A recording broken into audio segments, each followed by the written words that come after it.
Duty एक मर्तबा मुतय्यन हो जाती है दरूद पढ़ने की भेजने की, वो फिर कयामत तक नहीं आएगा, वो फिर उसकी बारी कयामत तक नहीं होगी।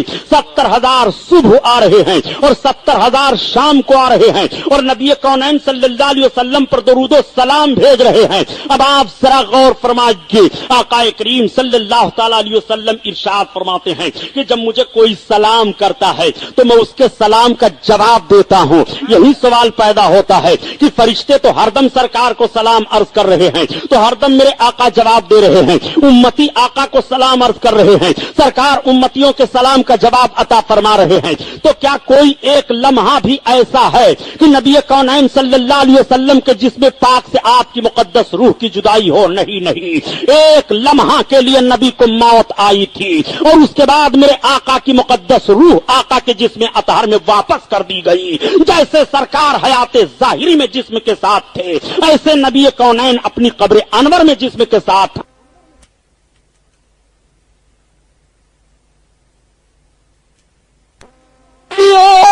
आई थी उन्हें भी मौत और फिर हमेशा के लिए उनकी मौत मर गई, फिर हमेशा के लिए उनकी मौत मर गई, उनकी मौत मर गई।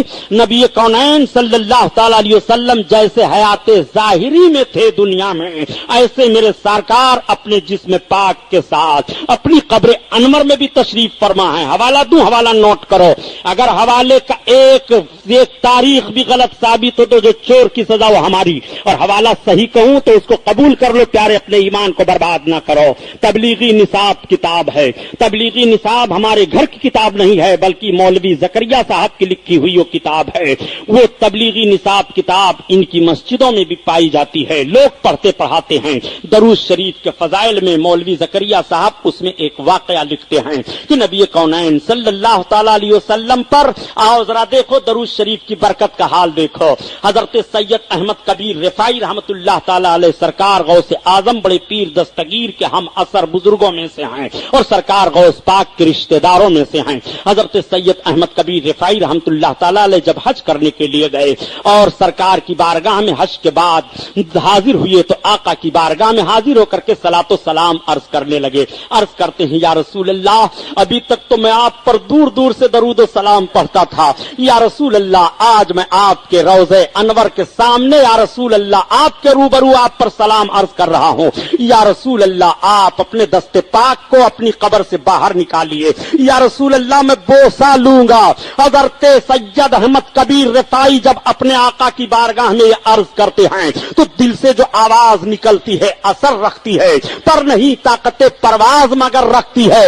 हजरत सैयद अहमद कबीर रिफाई अर्ज करते हैं, तभी तो आला हजरत अजीमुल बरकत फरमाते हैं कि फरियाद उम्मती जो करे हाल जार में, या रसूल अल्लाह फरियाद उम्मती जो करे हाल जार में, मुमकिन नहीं कि खैर बशर को खबर न हो, खैर बशर को खबर न हो। आकाए करीम सल्लल्लाहु अलैहि वसल्लम की बारगाह में जो फरियाद करे नबी कौनैन, ये हो ही नहीं सकता है कि उसकी फरियाद को मेरे आका सुने ना। हजरत सैयद अहमद कबीर रिफाई रहमतुल्लाह तआला अलैह अर्ज करते हैं, या रसूल अल्लाह अपने दस्ते पाक को आप बाहर निकालिए अपने हाथ को कब्र अनवर से। ये वही नबी का हाथ तो है कि जब हाथ उठा था तो चांद दो टुकड़े हो गया था। यही वो नबी का हाथ तो है जब हाथ उठा था तो डूबा हुआ सूरज पलट आया था। यही वो नबी कौनैन का मुकद्दस हाथ तो है कि जब थोड़े से पानी में पड़ा था तो पानी बढ़ गया था। यही वो नबी कौनैन का मुकद्दस हाथ तो है कि सहाबी की फूटी हुई आंख पर लगा था तो आंख दुरुस्त हो गई थी। यही वो नबी कौनैन का मुकद्दस हाथ तो है कि सहाबी के टूटे हुए पैर पर लगा था तो पैर ठीक हो गया था। यही वो नबी कौनैन का मुकद्दस हाथ तो है कि जब जमीन को इशारा किया था तो जमीन फट गई थी। यही वो सरकार का मुकद्दस हाथ तो है कि हजरत अबू हुरैरा को अता फरमा दिया तो कुव्वत हाफिजा मजबूत हो जाती है। यही वो नबी कौनैन का मुकद्दस हाथ तो है कि जिसके लिए जो हाथ उठा दे अल्लाह ताला कबूल फरमा ले। आला हजरत अजीमुल बरकत इसीलिए फरमाते हैं कि हाथ जिस سمت اٹھا غنی کر دیا موج بہار سماحت پہ لاکھوں سلام لاکھوں سلام۔ حضرت سید احمد کبیر رفاعی عرض کرتے ہیں یا رسول اللہ اپنے دست پاک کو آپ باہر کیجئے، جیسے عرض کرتے ہیں اللہ کے حبیب نے کرم فرمایا، سرکار نے نماز دیا حضرت سید احمد کبیر رفاعی کو، فوراً قبر انور سے سرکار کا دست پاک باہر آ جاتا ہے، حضرت سید احمد کبیر رفاعی بوسہ لیتے ہیں۔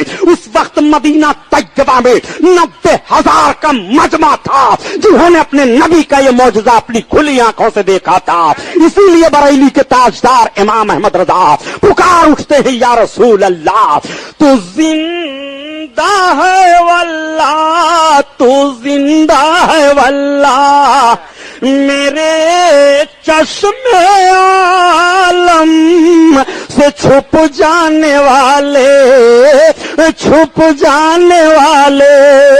اللہ اللہ، اب آپ ذرا ملاحظہ فرمائیے، بات آ گئی تھی درود شریف کی کہ نبی کونین صلی اللہ تعالی علیہ وسلم محبت سے درود پڑھنے والوں کے درود کو میرے سرکار سنتے ہیں۔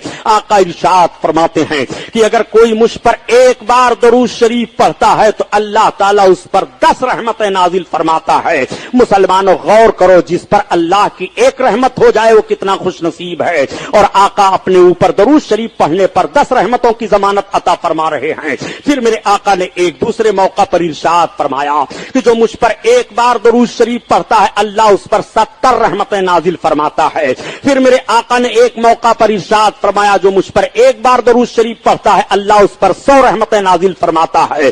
پھر میرے آقا نے ارشاد فرمایا جو مجھ پر ایک بار درود شریف پڑھتا ہے اللہ تعالیٰ اس پر 1000 رحمتیں نازل فرماتا ہے۔ پھر میرے آقا ارشاد فرماتے ہیں جو مجھ پر درود پڑھتا ہے اللہ تعالیٰ اس کو جنتیوں میں تحریر فرما دیتا ہے، اس کا نام جنتیوں میں ہو جاتا ہے، اللہ تعالیٰ اس کو جنت عطا فرمائے گا۔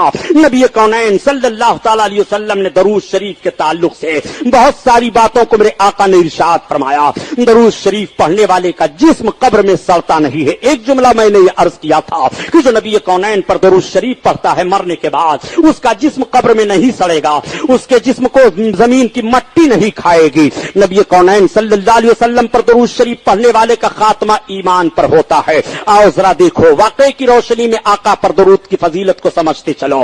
حضرت علامہ نجم الدین کبریٰ رحمت اللہ تعالی علیہ ہیں، تاج الدین کبریٰ رحمت اللہ تعالی علیہ، وہ فرماتے ہیں کہ میں نے جب اپنے آقا کی اس حدیث کو دیکھا کہ نبی کونین ارشاد فرماتے ہیں کہ جو مجھ پر درود شریف پڑھتا ہے اس کے جسم کو قبر کی مٹی نہیں کھائے گی، تو حضرت علامہ تاج الدین کبریٰ رحمت اللہ تعالی علیہ فرماتے ہیں کہ میرے استاد سرکار پر بہت زیادہ درود شریف پڑھا کرتے تھے، ان کو انتقال کیے ہوئے 70 برس کا عرصہ گزر گیا تھا، تو وہ کہتے ہیں کہ میں نے سوچا کہ میرے استاد کی قبر ابھی سبھی صحیح سلامت ہے، لاؤ چلو قبر میں چل کر کے دیکھوں اور اپنے استاد کی قبر کو کھود ڈالوں، دیکھوں ان کے جسم کو زمین کی مٹی نے کھایا کہ نہیں کھایا۔ وہ سرکار پر بہت درود شریف پڑھا کرتے تھے۔ چنانچہ حضرت علامہ تاج الدین کبریٰ رحمت اللہ علیہ قبرستان میں آئے اور آنے کے بعد اپنے استاد کی قبر کو رات میں کھود ڈالا۔ جیسے وہ کھودتے ہیں تو دیکھتے کیا ہیں کہ استاد کے قبر سے خوشبو آ رہی ہے اور استاد کا جسم ویسے ہی تر و تازہ کفن میں ہے، تب تک ایک آواز غیب سے آئی، اے تاج الدین کبریٰ کیا تمہیں نبی کے فرمان پر یقین نہیں ہے؟ عرض کرتے ہیں اے میرے مولا محبوب کے فرمان پر مجھے یقین ہے، مگر یہ سب کچھ میں نے اطمینان قلب کے لیے کیا تھا۔ کیوں قبر سے خوشبو آ رہی ہے؟ اس لیے کہ نبی کونین پر وہ کثرت سے درود پڑھ رہے تھے۔ اسی لیے تو اعلیٰ حضرت عظیم البرکت فرماتے ہیں اے مسلمانوں، جب تم قبر میں رکھے جاؤ گے اور ایمان کے ساتھ جاؤ گے تو تمہاری قبر میں تاریکی نہیں ہوگی بلکہ تمہارے قبر میں روشنی ہی روشنی ہوگی، اس لیے کہ نبی کا جلوہ تم نے دیکھ لیا ہے، نبی کی جلوہ نمائی ہو گئی ہے۔ اعلیٰ حضرت عظیم البرکت اسی کو تحریر فرماتے ہیں کہ قبر میں لہرائیں گے تا حشر چشمے نور کے اور جلوہ فرما ہوگی جب طلعت رسول اللہ کی، جلوہ فرما ہوگی جب طلعت رسول اللہ کی. اللہ اللہ. اور مرد مومن